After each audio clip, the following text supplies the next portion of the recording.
Muy buenas noches, estimados estudiantes. Reciban un cordial saludo acá desde Moravia. Espero que esta cuarentena la estén pasando bien, por lo menos no salgan de sus casas y puedan repasar un poco la materia, que es algo que se debe tener siempre presente, especialmente ustedes que están en el último año. Un saludo para los 7P1, 7P2 y 7P3. Bien, jóvenes, el propósito de este pequeño video es que ustedes puedan lograr, una vez más, reforzar aquellos conocimientos, especialmente de lo que hemos estado desarrollando en el aula estas últimas semanas.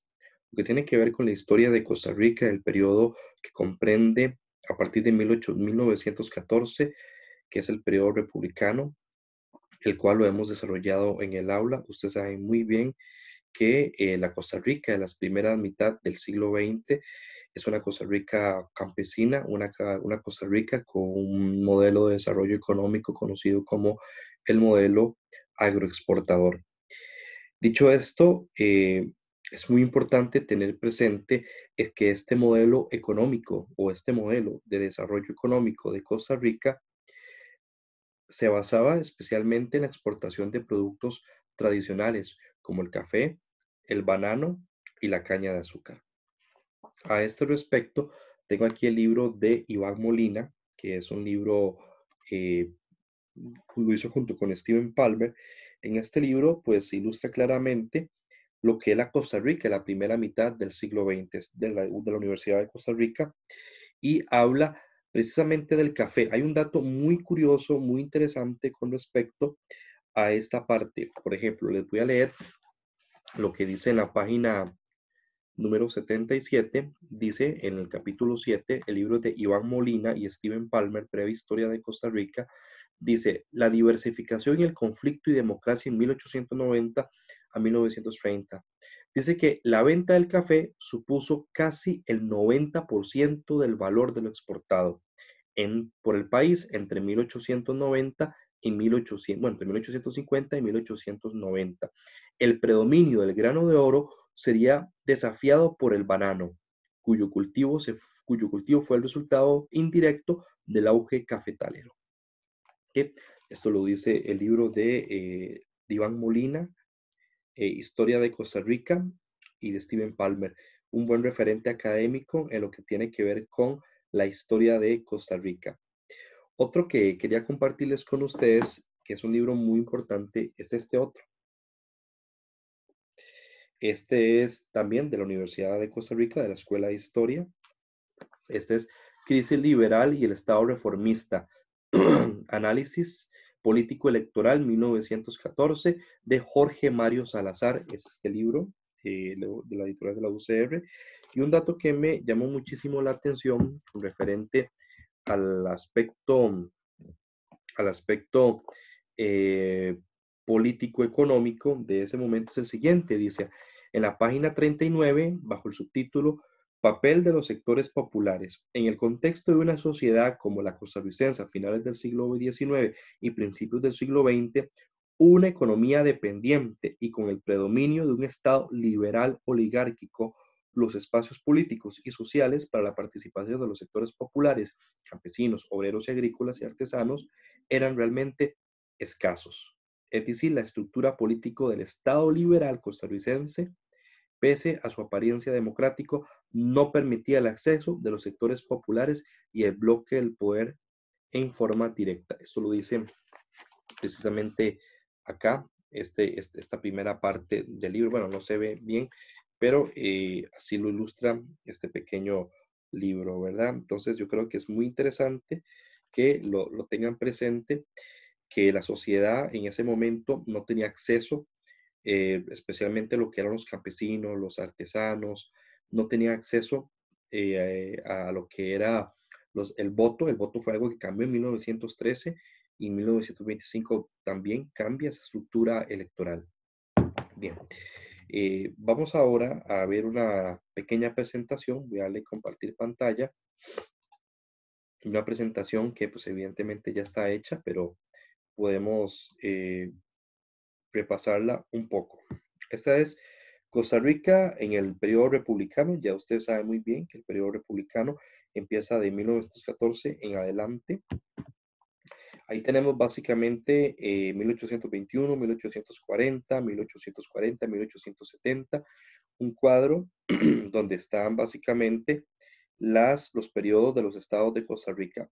De 1821, Costa Rica sale de la independencia del Imperio Español, posteriormente con una economía totalmente campesina, posteriormente inicia su periodo de república libre e independiente para lo que es 1840, que llega pues obviamente las leyes de Braulio Carrillo y posteriormente de otros jefes de Estado, llegamos a los presidentes como José María Castro Madrid, y pues todos estos periodos, tanto en 1821 hasta 1940, podemos decir que Costa Rica es un estado totalmente liberal. Todavía no tenemos ese estado gestor o estado benefactor que se va a gestar a partir de 1949-1950, que es cuando ya Costa Rica inicia con ese proceso de estado benefactor y a cambiar esa estructura sociopolítico y socioeconómica de Costa Rica. Recordemos que Alfredo González Flores llega en el contexto de la Primera Guerra Mundial. Recordemos que Costa Rica no participó en la Primera Guerra Mundial, lógicamente, pero sí había efectos de índole económica para el país. Tanto las exportaciones bajaron dramáticamente, como lo hemos analizado y lo hemos desarrollado en el aula. Recordemos que la baja en las relaciones diplomáticas fue una consecuencia, bajó el precio del café, obviamente, igual que las exportaciones, subieron los productos, el precio de varios productos, también dejó de llegar al Estado el dinero que provenía de los impuestos, tanto del gobierno. Esto provocó un efecto de pobreza en el Estado, en el gobierno. Empezó a haber desempleo, falta de vivienda, especulación. Obviamente todo este proceso provocó obviamente una crisis económica generalizada a nivel nacional. Eh, También es importante tomar en cuenta el modelo económico, que como ya lo mencioné anteriormente, estamos hablando del modelo agroexportador, dicho modelo que se basa en la exportación de productos tradicionales como el café, el banano y la caña de azúcar, productos que sumamente fueron importantes. En el caso del café, ya ustedes lo vieron en este libro, ya ustedes saben muy bien que el precio del café constituyó en lo que fue la primera mitad del siglo XIX y parte del siglo XX, constituyó un 90% de las exportaciones del café. El sufragio antes de 1913 es muy importante tomar en cuenta que la parte electoral de nuestro país no era como lo tenemos en la actualidad, sino que el aspecto electoral ha ido cambiando, se ha ido modificando hasta llegar a las siguientes, básicamente a las siguientes reformas electorales. Por ejemplo, en 1913 se acepta que el voto sea directo, 1925 se acepta que el voto sea secreto y para 1949 ya se acepta que las mujeres logren ejercer su voto. De hecho, eso va a estar muy definido en la Constitución Política de 1949 también. Evidentemente, para 1914 el presidente fue Alfredo González Flores, ya lo hemos sabido, ¿verdad? Eh, un dato curioso, para que lo sepan, lo eligió la Asamblea Legislativa porque ninguno de los candidatos logró la cantidad de votos necesarios, ¿verdad? A pesar de que sí se convocaron a elecciones, sí hubo elecciones, pero ninguno logró la cantidad de votos requerida. Aparte, el mundo estaba en la Primera Guerra Mundial, lógicamente nadie quería enfrentarse a ese desafío. Vamos con las reformas tributarias, principales reformas de Alfredo González Flores. Durante el gobierno de Alfredo González Flores conocemos la famosa frase que el rico pague como rico y que el pobre pague como pobre, ¿verdad? Son frases muy importantes que enfatizan muy bien el enfoque del gobierno de Alfredo González Flores. Que el rico pague como rico y que el pobre pague como pobre. Es muy importante también tomar en cuenta la creación del primer banco. Estamos hablando del Banco Internacional de Costa Rica, lo que hoy sería el Banco Nacional, con el propósito de poder impulsar la parte monetaria de nuestro país. Impulsar actividades productivas, contar con recursos económicos para mejorar la economía nacional, dinamizar la economía costarricense, es decir, que tenga más dinamismo esa economía, no que quede estancada, sino que tenga mayor actividad económica, establecer las juntas rurales hipotecarias, reducir los salarios. Esta última norma no fue muy popular debido a que a nadie le va a gustar que le reduzcan los salarios, sino más bien al contrario. Sin embargo, recordemos que Costa Rica está en una crisis económica producto de la Primera Guerra Mundial, así que el Estado necesita generar ingresos. A esto vamos a la reforma de catastro. Todos sabemos que las oficinas de catastros existen en las municipalidades y pues obviamente sirven para medir las propiedades de las personas y con eso cobrar los impuestos territoriales.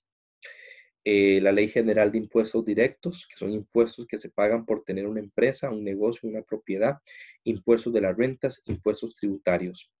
Ok, hasta aquí entonces estamos viendo que el gobierno reformista de Alfredo González Flores tiene un enfoque tanto financiero como un enfoque meramente tributario. Recuerden que la idea es comenzar a generar mayores ingresos para el Estado. ¿Ok? Y obviamente la ley de impuestos sobre la contribución de obras públicas también se estableció. Fueron algunas líneas de trabajo del gobierno reformista de Alfredo González Flores. Y finalmente, lo que es la creación de la escuela normal para la formación de maestros, que creó el impuesto también sobre la cerveza como una medida de mitigación frente a la crisis económica, créditos agrícolas, bajar el salario, como ya lo acabamos de comentar. Y finalmente, para 1917, se le da un golpe de Estado. Quien le propina ese golpe de Estado a Alfredo González Flores es don Federico Tinoco Granados, que derriba a Alfredo González Flores del poder y toma él el poder estableciendo una dictadura de 1917 a 1919 aproximadamente. Tuvo efectos muy negativos para la economía costarricense también. Bien, básicamente jóvenes, esa era la idea, que ustedes pues pudieran establecer un poquito estas, estos conocimientos sobre lo que es el Estado, las reformas de Alfredo González Flores también, de un Estado que se empieza a modernizar poco a poco y a cobrar cada vez más validez la clase obrera y de esta manera también tomar en cuenta al ciudadano costarricense. El gobierno reformista de Alfredo González Flores podemos decir que fue el primer intento serio de poder ayudar, de que el Estado ayudara a la población costarricense. Ojalá que lo tengan presente y espero pues que repasen estos conocimientos. Posteriormente continuaremos repasando más. No olviden también el papel que tuvo el partido tanto reformista como comunista. Recuerden los líderes, en el caso del partido reformista de 1913, don Jorge Bolio.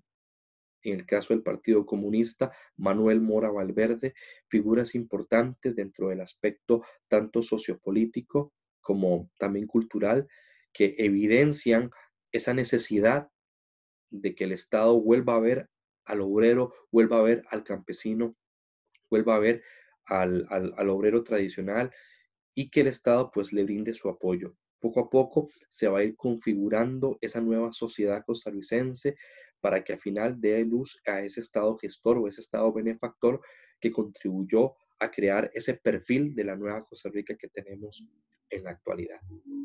Bien, jóvenes, espero que tengan un feliz día, una feliz noche y no se les olvide estos conocimientos. Más adelante podemos hablar de más historia con referente a las políticas de un Estado gestor. Y no olviden también las luchas feministas.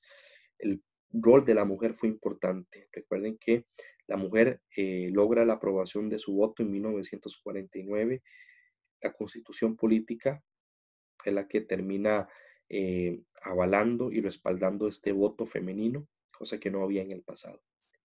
Bien, jóvenes, que pasen una una feliz noche y que pronto pues estaremos de vuelta viéndonos una vez más en el CINDEA República de Nicaragua.